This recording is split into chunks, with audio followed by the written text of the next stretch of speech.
Baiklah, Assalamualaikum warahmatullahi wabarakatuh.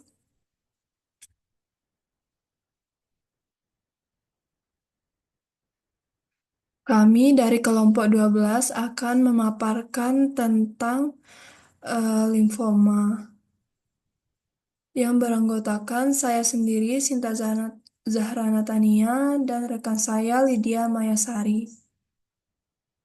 Yang pertama akan dipaparkan oleh saya sendiri.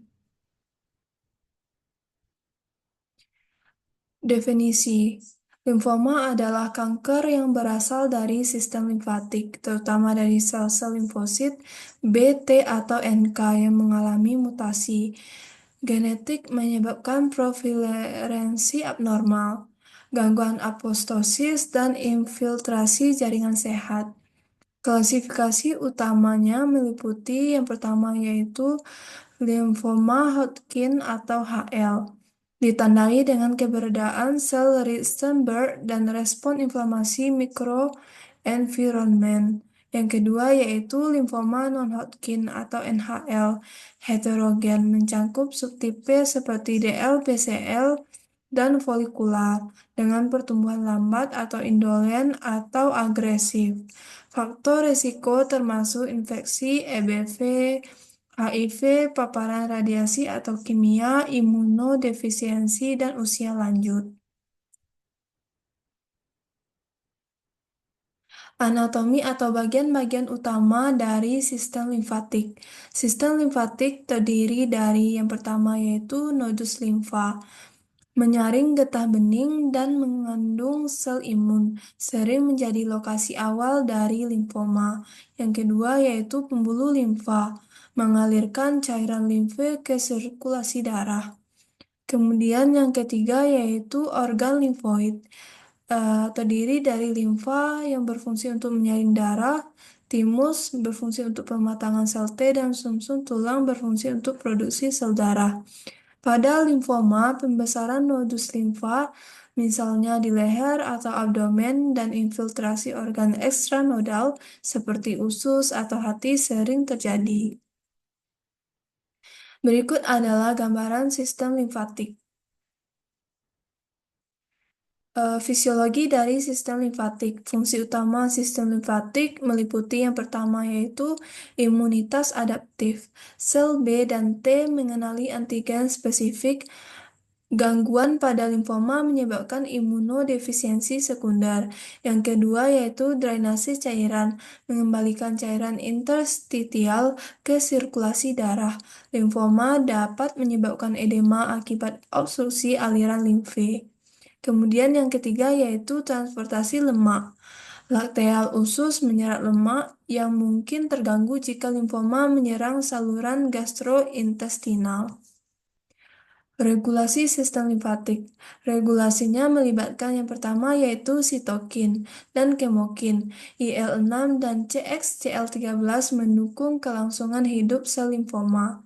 Kemudian yang kedua yaitu jalur persinyalan NF-kB dan P13K atau AKT atau mTOR yang teraktivasi abnormal memicu proliferasi sel. Kemudian yang ketiga yaitu checkpoint imun. PD1 atau PDL1 dihijack oleh sel kanker untuk menghindari deteksi imun. Mutasi gen BCL2 atau penghambat apoptosis dan MYC pengatur proliferasi atau sering ditemukan pada limfoma agresif. Pengaruh penuaan pada fungsi sistem limfatik dan limfoma. Penuaan meningkatkan risiko limfoma melalui yang pertama yaitu imunoneses atau penurunan produksi limfosit naif dan peningkatan sel memori yang rentan mutasi. Kemudian yang kedua yaitu akumulasi kerusakan DNA, paparan kumulatif radikal bebas dan karsinogen. Kemudian yang ketiga yaitu inflamasi kronis, peningkatan IL-6 dan TNF-alfa yang memicu transformasi maligna. Studi menunjukkan 45,4% kasus limfoma terjadi pada kelompok usia 46-65 tahun. Kemudian selanjutnya akan dibacakan oleh rekan saya yaitu Lydia Mayasari.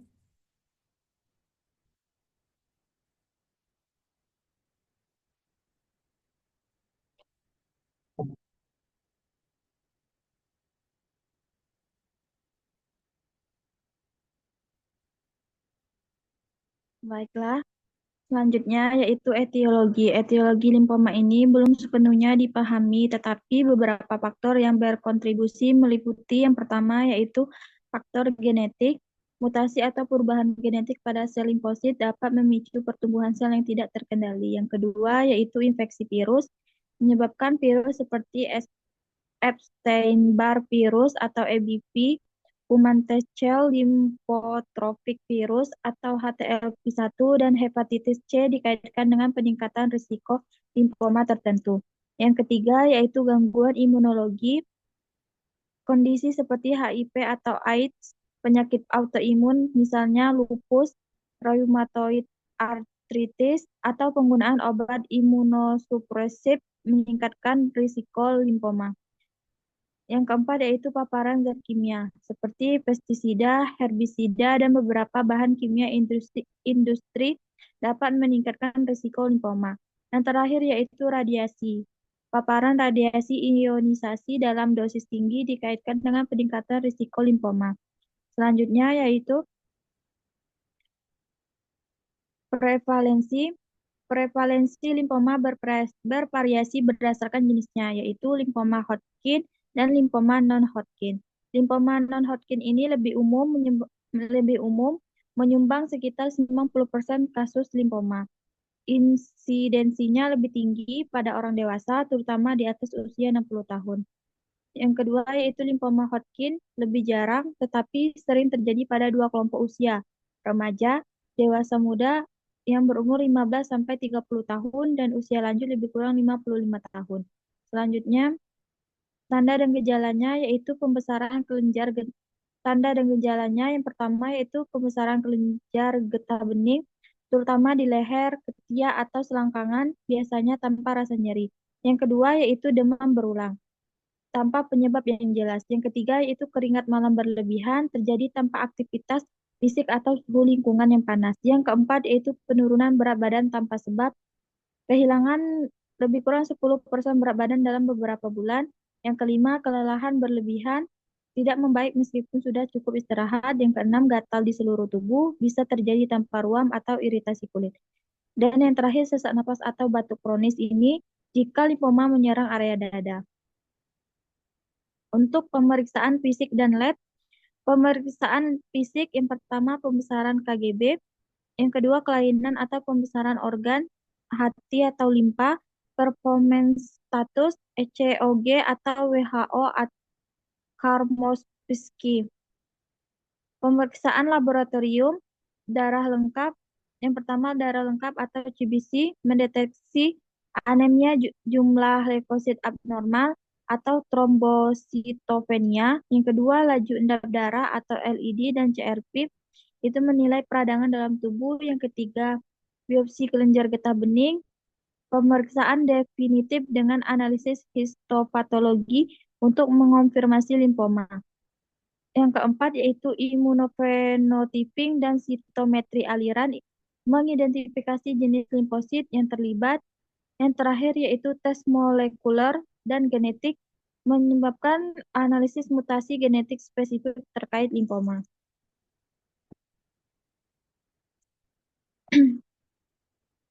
Untuk pencegahannya, yang pertama menghindari paparan virus, hindari infeksi EBV, HIV, HTLV-1, dan hepatitis C dengan menjaga kebersihan, menghindari penggunaan jarum bersama, serta praktik hubungan yang aman. Yang kedua, menjaga sistem imun, konsumsi makanan bergizi, olahraga teratur, dan kelola stres untuk mendukung daya tahan tubuh.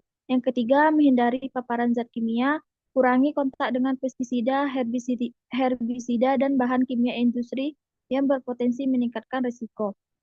Yang keempat yaitu menjaga berat badan sehat. Obesitas dapat meningkatkan risiko beberapa jenis kanker termasuk limfoma. Yang kelima yaitu menghindari radiasi berlebihan, batasi paparan radiasi ionisasi yang tidak perlu. Yang terakhir pemeriksaan kesehatan rutin, terutama bagi individu dengan faktor risiko seperti riwayat keluarga atau gangguan imunologi. Selanjutnya, kelompok terapi dari pengobatan limfoma dan interaksinya. Untuk kelompok terapinya, yang pertama yaitu kemoterapi. Untuk contoh obatnya, bendamustine, Interaksi kritisnya CYP1A2 inhibitor menyebabkan toksisitas. Yang kedua yaitu kemoterapi. Contoh obat doxorubicin, interaksi kritisnya kardiotoksik, risiko gagal jantung. Yang ketiga yaitu terapi target. Contoh obatnya rituximab, interaksi kritisnya vaksin hidup, efektivitas vaksin. Yang keempat yaitu imunoterapi, contoh obatnya CAR, T-cell, untuk interaksi kritisnya NSAID dan CRS. Dan yang terakhir yaitu transplantasi, contoh obatnya tacrolimus, untuk interaksi kritisnya voriconazole, kadar tacrolimus. Baiklah, itu saja yang dapat saya presentasikan. Saya kembalikan kepada moderator.